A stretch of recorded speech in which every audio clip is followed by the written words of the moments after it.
You know what's to me? Cause a nigga would pick who he fight with. Right.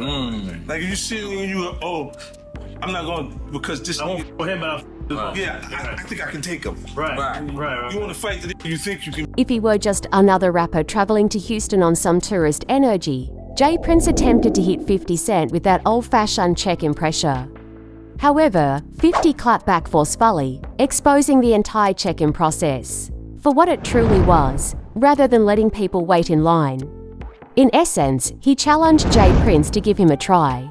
The icy tension between the bulletproof bully of New York and the silent enforcer of Houston. Like I got out there, they showed me a lot of love. But Shreveport had the infrastructure already here. Like even the tax incentive was put. Oh yeah.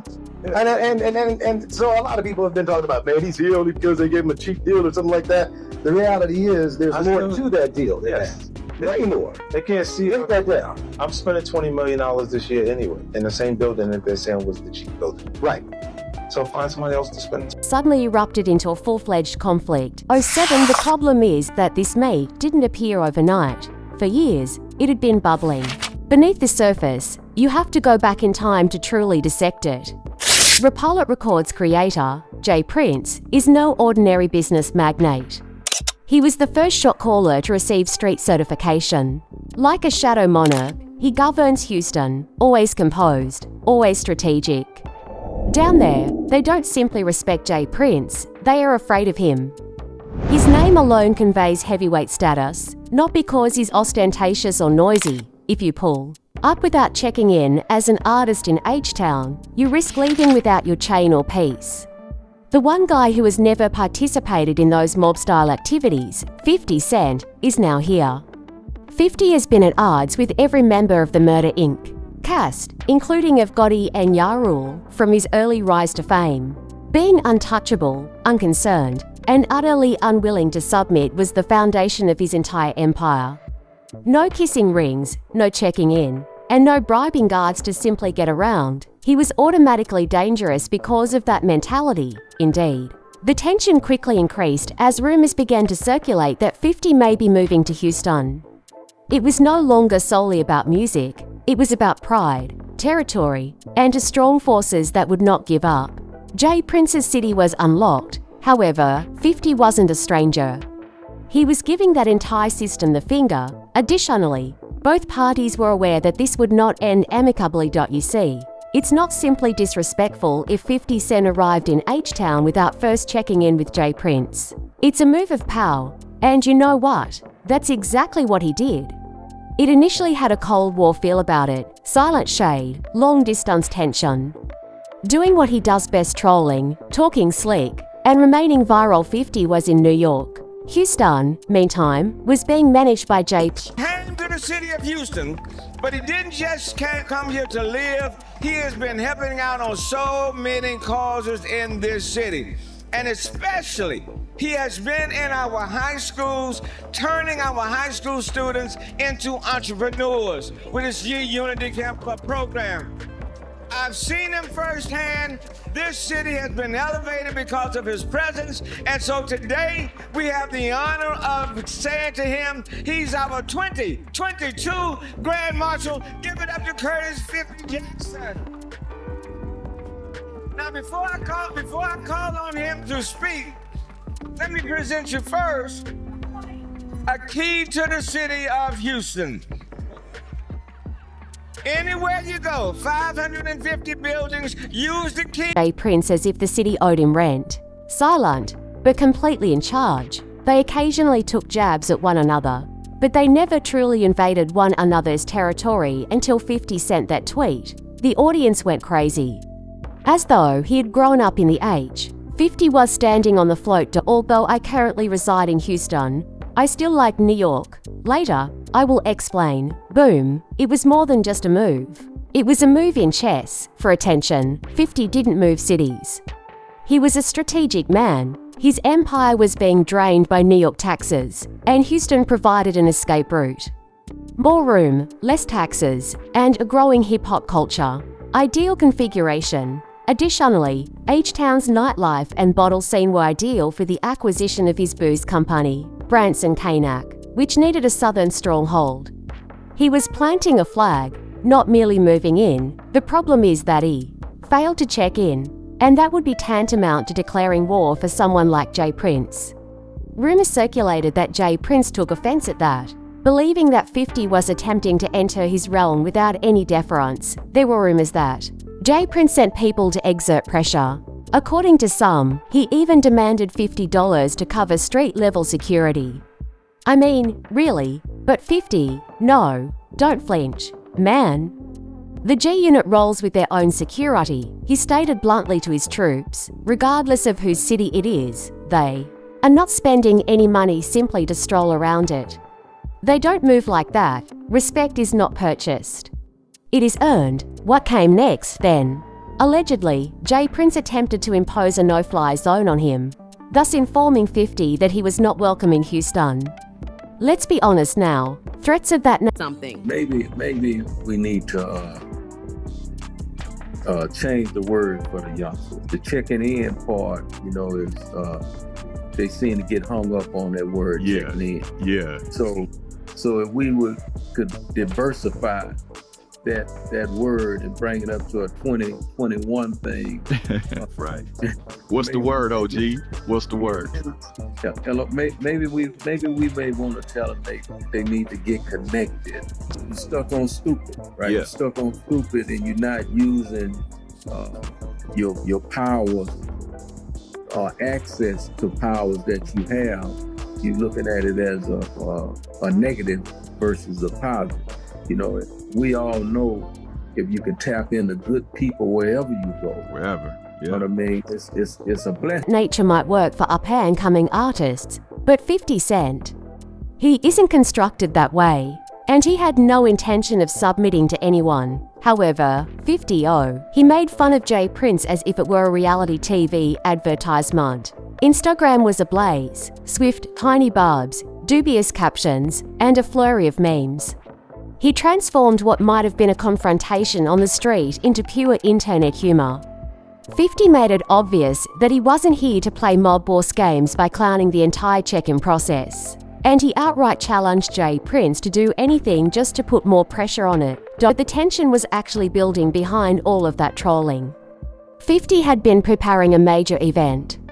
In Houston, a $20 million G-Unit film and television studio were discussing employment, internships, and significant entertainment initiatives that might have completely changed H-Town's reputation. Then, suddenly, the entire project is relocated to Shreveport, Louisiana. 50 kept it sweet in public. There was better infrastructure, he remarked. Come on, though. You already know what it was if you're truly locked in. Street politics in Houston were becoming to tangled, and 50, he's not a snake dancer, he moves the entire empire and mows the lawn. But here's the twist. The following section is pure poetic justice.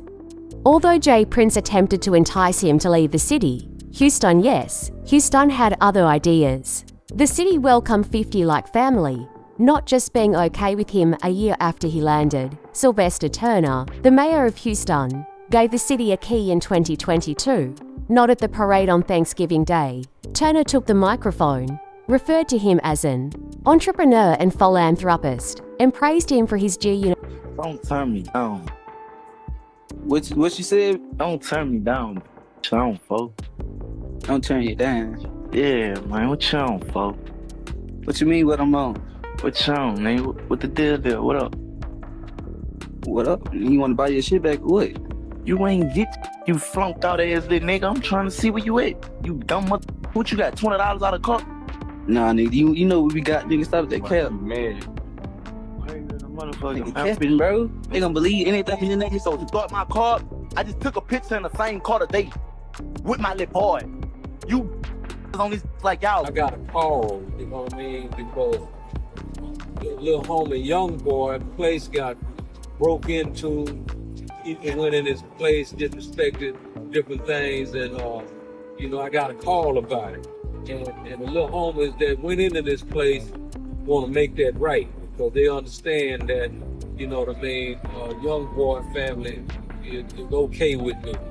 And as you can see, homie, to make a long story short, I got your keys to your Rolls Royce, I got your keys to your McLaren, all that shit that they took, and the homie, Shakur. What you got, homie? We got your Rolls Royce umbrellas. We got your keys. We got a bunch. Unity program, which gives back to the youth. Man, the crowd went crazy. 50 was out here getting crowned in the middle of the day, while the streets were filled with smoke and gossip. On that Thanksgiving float, 50 was erect as if he had grown up right in the middle of H-Town. He smiled as if he had been in charge of the city for decades and waved like a king or queen. And to be honest, it seemed like he was by then. It wasn't merely for show, though. 50 began working hard through his G-Unity Foundation. We are discussing school donations, large-scale toy giveaways, and turkey drives he poured into the community, instead of just pulling up. Furthermore, he wasn't by himself. Using his Size Spirits brand, he partnered with the Houston Rockets, Texans, and Astros. 250 donated presents valued at $850,000 to Houston children in 2023 alone. Just the facts, nothing fancy. Then 2024 arrived, and the man continued to exert pressure in the most effective manner. He sold two enormous bottles of his Lec M du Roi champagne at auction to help earn $500,000 for the Houston Children's Charity. And here's the thing, the entire event brought in an incredible $6 million. According to reports, Jay Prince was observing everything from the sidelines like a deposed monarch compelled to applaud. After running Houston in the background, the same man now had to witness the celebration of another big player in the Open. That must be painful. The loudest voice of G-Unit, Tony Yayo, then comes on stage. He never holds back when speaking. He eventually clarified why G-Unit never participated in that checking game in an interview with Vlad. The entire system, in Yo-Yo's opinion, ain't no friends, ain't no new relationships. All it, hey, I don't respect none of that shit, man. If you got something for me, man, they got plenty around me. You could call, man, nigga. It's plenty ways you can get in touch with me. Man, don't get on no internet and do nothing publicly. Don't do nothing dealing with no publicity, none of that pussy and shit.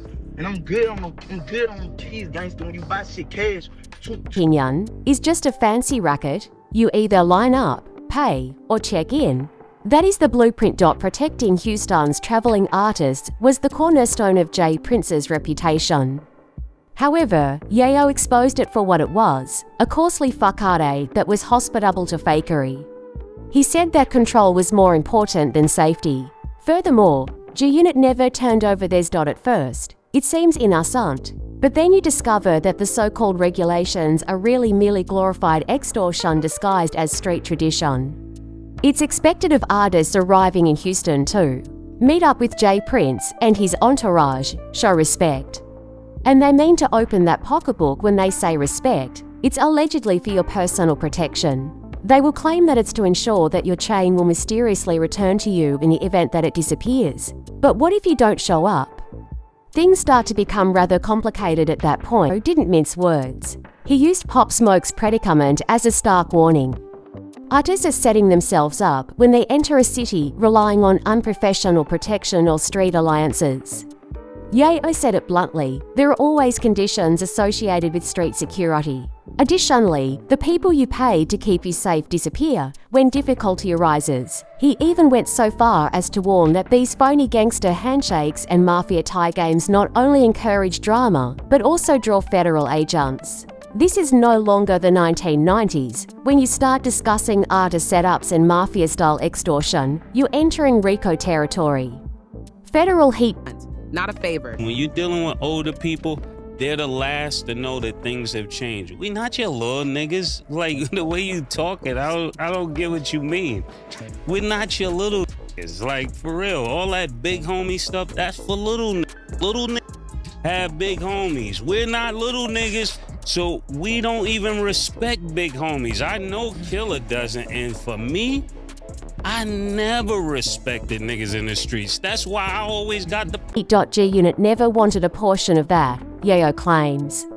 They kept outsiders at bay, remain vigilant, and roll with their own security. They would much rather be independent and well-equipped than owe favors to anyone engaging in street politics with ulterior motives. This is where things start to get messy. For business purposes, NBA Youngboy arrived in Houston, failed to check in. Before you know it, someone hits his spot. Car keys disappeared, along with the chains and money. That's no coincidence. When the folks providing street protection are also the ones you may need protection from, street protection isn't protection. Suddenly, J Prince appears on Instagram, claiming to have retrieved NBA Youngboy's stolen stuff, like a street hero. However, rather than addressing him personally as a true one would, he released a video. Youngboy, 2-0, he quickly clapped back. Prince wouldn't be out here flexing on Instagram like some 60-year-old clout chaser if he was really trying to help. He essentially argued, no cap, he described it as a stunt rather than a favor. In by himself. Cameron and Mays also joined in, accusing J Prince of continuing to operate in the background. They stated unequivocally that genuine OGs uplift rather than extort. And it's failure, not power, if you're over 60 and still attempting to be the ruler of the mob. The dice games come next. Intimidation is Prince's second favorite pastime. In Houston, these high-stakes situations are legendary and not in a good way. They have been rumored for years to be little more than traps, with scenes staged to align rappers. And the saddest illustration. Takeoff. Everyone is aware of Takeoff's death following a heated argument over one of those dice games. However, there is more to the street rumors than meets the eye. According to sources, J Prince became enraged when Takeoff and Quavo failed to check in when they arrived in town. He supposedly instructed his people to teach them a lesson, just a small warning, a message, but everything went wrong. And we lost a legend. Nothing should have happened. What do you say to that? What I would say to that is, I have a track record, man. Prince family have a track record of 30 plus years. You know what I mean? Honoring and loving on our guests and being with our guests, and no shit like this never happened. But here's the thing, and this is what people don't understand. We ain't never had nobody to attack us. If you know what I mean. You know, when a man attack a situation with a weapon, then, you know, it become a playing field where, you know, any and everything goes. And Mike and Junior was walking by. He actually went in the restroom to wash blood off his hand where he had reached up on the Takeoff. He had to pick him up and it. Rather than a warning, J Prince, too, he avoided responsibility as he always does. Just deflection, damage control, and silence. No ownership, no real answers. While the life of another artist was caught in the crossfire of street politics and egos. J Prince acts strangely whenever someone brings up what happened to Takeoff. He dodges, mumbles, and dismisses it as if it were a simple mistake. He essentially acknowledged destroying evidence at one time. Evidence, indeed. The odd part is that there were other people involved in the issue besides Takeoff. Do you recall Duke the Jeweler? Man had just won $100,000 in one of those notorious dice games. He must have thought he had struck gold, but then bam, before he could even reach his car. Robbed, ambushed, and suddenly lost. As simple as that. Why was another gifted black man fired? For far too long, a phony street code and a rigged dice system have been shielding the wrong people. Now put that next to 50 Cent, who is out here constructing community centers, providing children with toys, and investing actual funds in educational institutions. There isn't any disagreement. Creation of a legacy is one of them. The other continues to use street politics and old-fashioned intimidation to control the city. However, 50 is no longer just trolling for the sake of trolling. He's supposedly gathering receipts behind the memes and laughter. Rumor has it that he has been speaking with people behind the scenes and gathering proof that the entire check-in process is actually a full-fledged extortion scheme. He has also hinted that federal authorities are currently keeping an eye on him. It's game over if the feds intervene. Additionally, 50 plays chess rather than checkers. He's not a bluffster, he's adept at moving silently. And all those tiny Instagram postings at the moment, yes, they serve only as diversions. In the shadows, the real work is being done. He may be assembling a complete case. Perhaps he is simply stacking receipts in preparation for the eventual takedown. In any case, it seems like J Prince's entire business might be shut down with just one post, one leaked conversation, or one silent Fed tip. Because, let's face it, one man may still be in charge of the streets while the other has the city under control. And the war is obviously being won by only one of them. 50 Cent took over instead of simply moving to Houston. 50 was shaking hands with the mayor, receiving recognition at parades, and genuinely creating projects that benefited the public, whereas J Prince was reportedly out here intimidating people and pushing artists about. Real respect, real influence, and now the entire empire of check-in. It appears unsteady, as if it were on its final leg. Who is in charge of Houston now, the man with the actual key to the city, or the silent street lord hiding in the shadows? You inform us. Is 50 too much? Or is he the hero we didn't even realize we needed, revealing the murky side of the unwritten laws of hip-hop? Leave a comment below with your opinions. If you're rocking with the truth, hit the like button. Remember to subscribe so you don't miss any of the drama. And have faith that the next one will only grow messier. I'll see you there.